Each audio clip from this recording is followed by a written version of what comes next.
दक्षिण सोलापुरातील वडापूर येथील भीमा नदीवर धरण बांधल्याशिवाय मी स्वस्थ बसणार नाही, अशी प्रतिक्रिया स्वयंशिक्षा फाउंडेशनचे संस्थापक अध्यक्ष सोमनाथ वैद्य यांनी दिले।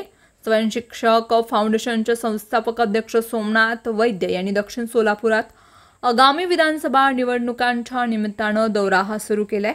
तालुक्यातील शेतकऱ्यांच्या भेटीगाठी घेऊन त्यांचे प्रश्न जाणून घेण्याचा त्यांनी धडाका सुरू केलाय। सोमवारी त्यांनी दक्षिण सोलापुरातील वांगी, लवंगी, सादेपूर व औरादचा दौरा केलाय। लवंगी येथील शेतकऱ्यांशी संवाद साधताना शेतकरी कोळी यांनी कर्नाटक सरकारनं भीमा नदीवर बांधलेल्या अत्याधुनिक बंधाऱ्याची माहिती दिली। त्यानंतर वैद्य यांनी कर्नाटक सरकारनं बांधलेल्या बंधाऱ्याला भेट दिली। कर्नाटक सरकारनं शेतकऱ्यांच्या हितासाठी बांधलेल्या या बंधाऱ्याचे त्यांनी कौतुकही केले। प्रोजेक्ट काय आहे आम्हाला सांगाल का?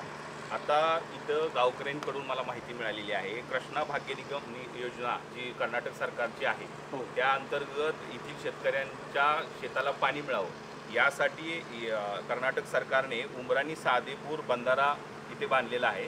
साधारणपणे 133 कोटी रुपये खर्च करून या बंधाऱ्याची निर्मिती केलेली आहे आणि कर्नाटक सरकारने हे सर्वसामान्य शेतकऱ्याच्या फायद्यासाठी हे केलेलं आहे। आपण पाहत असाल हे उमराणी गाव आहे, तालुका चडचणमध्ये आहे या बाजूला, आणि या साईडला लवंगी आणि सादेपूर महाराष्ट्र सरकारचा आहे। परंतु कर्नाटक सरकारने ह्याच्यामध्ये इनिशिएटिव्ह घेऊन येथील शेतकऱ्यांना व या दोन्ही इथं एक इंडियन शुगर कारखाना आहे, इथं लोकमंगल कारखाना आहे, या शेतकऱ्यांनी जो ऊस जो उत्पादित घेतलेला आहे तो कारखान्याला जावा आणि ऊसाचं प्रचंड मोठं क्षेत्र जलसिंचित व्हावं यासाठी या बंधाऱ्याची निर्मिती केल्याचं दिसून येतं। तर अशाच प्रकारचे बंधारे आपण वडापूरला जर केले तर आपल्या महाराष्ट्र सरकारने जर केला तर सर्वसामान्य शेतकऱ्यांना न्याय मिळेल आणि ऊसाचं क्षेत्र तिथेही चांगल्या प्रकारे उत्पादित होईल। तर आपण आता येणाऱ्या काळात आपण वडापूरमध्ये कसं पाणी थांबवलं जाऊ शकेल आणि सर्वसामान्य शेतकऱ्यांना ते जलसिंचित कसं करता येईल यासाठी आपण प्रयत्न करणार आहे। सर, आता तुम्ही पाहिलं कर्नाटक सरकारने अत्याधुनिक असा बंधारा उभा केलेला आहे। आपल्या वडापूर धरणाची गेल्या 10 वर्षापासून चर्चा आहे, 2 TMCचं धरण होणार, पण सरकार करू शकलं नाही। त्यामुळे दक्षिण सोलापूर, अक्कलकोट, सोलापूर तालुक्याला न्याय मिळू शकतो। तर तुम्ही त्याविषयी काय पाठपुरावा करणार आहात? आता ते मी गेल्या आठवड्यात त्याच्या संदर्भात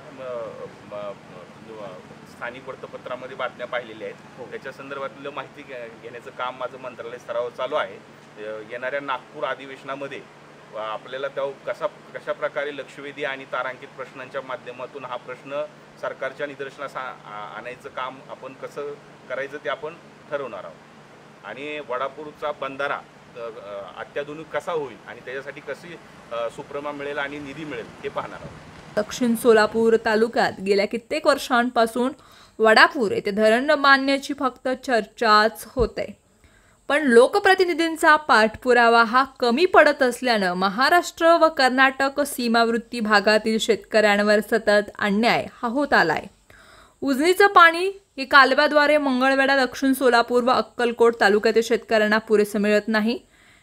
टेल एंडचे हे तालुके असल्यानं केवळ 1 किंवा 2 दिवस कालव्याचं पाणी मिळतंय, यावर पुरेसं सिंचन हे होत नाही, त्यामुळे हा भाग दुष्काळीच राहिलाय।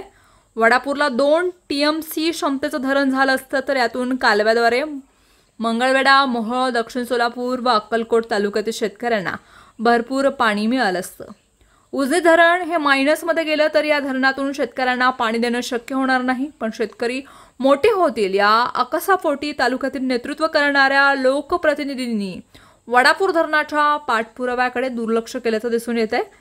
मी मंत्रालयात काम केलं असल्यामुळे कुठे कोणतं काम करायचं याचा मला चांगली जाण आहे, त्यामुळे वडापूरला धरण उभं केल्याशिवाय आता मी स्वस्थ बसणार नाही, असं अभिवचन त्यांनी यावेळी शेतकऱ्यांना दिले। कर्नाटक सरकारचंही कौतुक।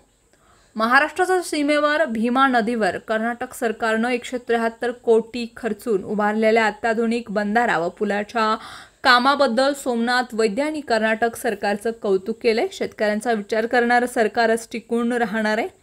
कर्नाटक सरकारनं शेतकऱ्यांच्या हितासाठी मोठा निर्णयही घेतलाय, पण महाराष्ट्र सरकार वडापूर धरणाबाबत केवळ विचारच करत असल्याबाबतची त्यांनी खंतही व्यक्त केली।